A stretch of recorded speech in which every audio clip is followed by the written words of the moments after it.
I watched a video today from Wings of Redemption. He was going through his opinion about Infinite Warfare, and specifically, he's referring to it as Infinite Warfare. And he said basically that the series is dying, and that he thinks that the end is coming very soon. The one thing that I want to talk about when it comes to this series is that this game has been created by multiple studios ever since its inception. And that, you have to understand, is not normal. Anytime there's a product that's being sold or made, it's only one company that makes that. And it's not very easy for a consumer to go off and buy something, the same thing every year, and it come from two different companies. If you think about it like this, if you like McDonald's or you like Big Macs, and every day you go to Big Mac, or you go get a Big Mac, one day you go to McDonald's and you get their Big Mac, and the next day you go and it's from Burger King and it's the Big King. So you can see those are two completely different sandwiches. They're just supposed to be similar because they're, two patties and they have sauce and all that they're close, but they're totally different. The meats are different. The way that they're made is different. Everything about it's different. Not to mention, is a good example here. If you're going to get fries with your Big Mac or Big King, the fries are totally different. So these are things that have to be taken into consideration. Each studio has a totally different perspective on how the game should be played. And you have to understand that Infinity Ward believes that a COD should be played sort of campy and sort of noob friendly, and Treyarch is very heavy on competitive and weapon balancing, and just making these very small maps that are very action packed. So you have to understand, if you've got three separate studios that are making the same exact title and they're producing it every single year, then you as a consumer and me as a consumer, we're going to be receiving a totally different experience every time. And the reason that's a problem for me is because every year that the game comes out, I have to learn how to play it again and play it the way that they want me to play it. And I think that's what came to that conclusion for me when Ghosts came out. I realized that the game was totally different. And some of my friends that I played with were getting really frustrated, and they started to stop playing the game. And that was a big turning point for me. What I realized was, I'm not going to go 50 and 10, not consistently. So this game's not made to be played the way Modern Warfare 2 was, even if it is the same studio. So I learned how to play, and I got good at that game. Now, that's, I think, a good lesson, because then when Advanced Warfare came out, I had to learn how to play that game. And that game, obviously, is totally different than any other COD. So if you're receiving a different product every year from a different studio, then you're going to be confused as a consumer. And this is similar in a way to what was going on in the U.S. auto industry.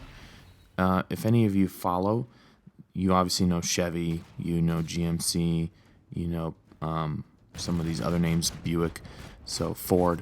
But if I stay under this umbrella of General Motors, which is Chevy, GMC, Buick, there used to be a lot more brands. And even in the early 2000s, you had Oldsmobile, Saturn, Pontiac. These were all brands that were made by GM, and in a lot of cases, they made the same car, and they just rebranded it with a different name and sold it. Even till this day, Chevy and GMC do that a lot with their trucks. And fortunately, it works out because people view them a little bit differently, so it kind of works. But when they were struggling in the mid-2000s, Obama came in and sort of took over. The government sort of helped bail them out. And one of the first things they did was consolidate their brands. He eliminated the Saturn, the Oldsmobile, and the Pontiac. And then what they did was they took their resources that were spread so thin over multiple different brands and consolidated them into focused groups on these major brands that were their best sellers. And I know that Wings talked about in his video that I think he said Infinity Ward would get fired or Sledgehammer would get fired. But basically he said Treyarch would take over the whole thing. And I kind of agree with him, but I don't think that they'll get fired. I think what the smart thing for Activision to do would be is buy Infinity Ward and buy Sledgehammer and merge them under one umbrella, which should be Treyarch. And if they did that, then they can still have three separate teams, and they can make the development cycle work in three different years. But we'll never know the difference. And even more importantly, the management team will be the same team over all three, right? Which is good. And it may not even have to be split up that way, where it's this group works on the 2018 title, this group works on the 2019 title. What it could be is, and if this was me, this is how it would work. I'd have a group that works on multiplayer, and from that division, I would have gun balancing. You'd have a group for character movement. You'd have a group for weapons supply drops, all these sorts of things. Different teams that focus on specific things. And then the management teams, the project management teams that work on these individual titles, they would go in and they'd say, okay, this feature, are you going to have it done by 2018? Okay, it's in. And so they're the ones that are deciding when things get rolled out. I believe this is the way Apple works with iOS, the way Android works with its software. I know people would say, hey, look, iOS comes out with a new version, I believe, more than once a year. There's definitely a new phone once a year. But what you have to remember is you don't know when these features that are rolled out, when they started. You know, if there was a new phone, a new camera, the hardware is a little bit different. They're not really innovating that much lately, but just with software, with the way that they've added these touch features, and I just got the new iPhone, and it's got this, press hard and you can pop up to your message. Will give you these other options. That probably was started 3 years ago, and by the time it's tested and rolled out, you don't know. But when you're a studio that has a deadline and everybody's expecting you to release, then you really have to make sure you get your stuff in. And I think that's a very good opportunity to mess up.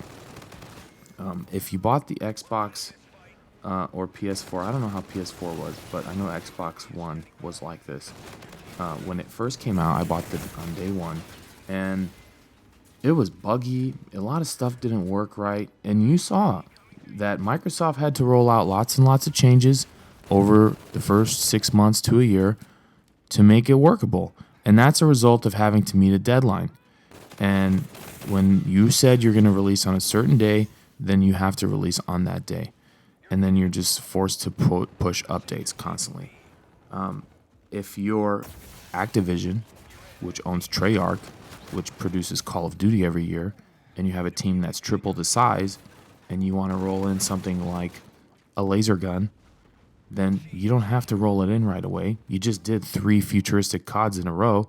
If you're not ready for a laser gun for the first 2, save it for the third. Nobody's going to know the difference.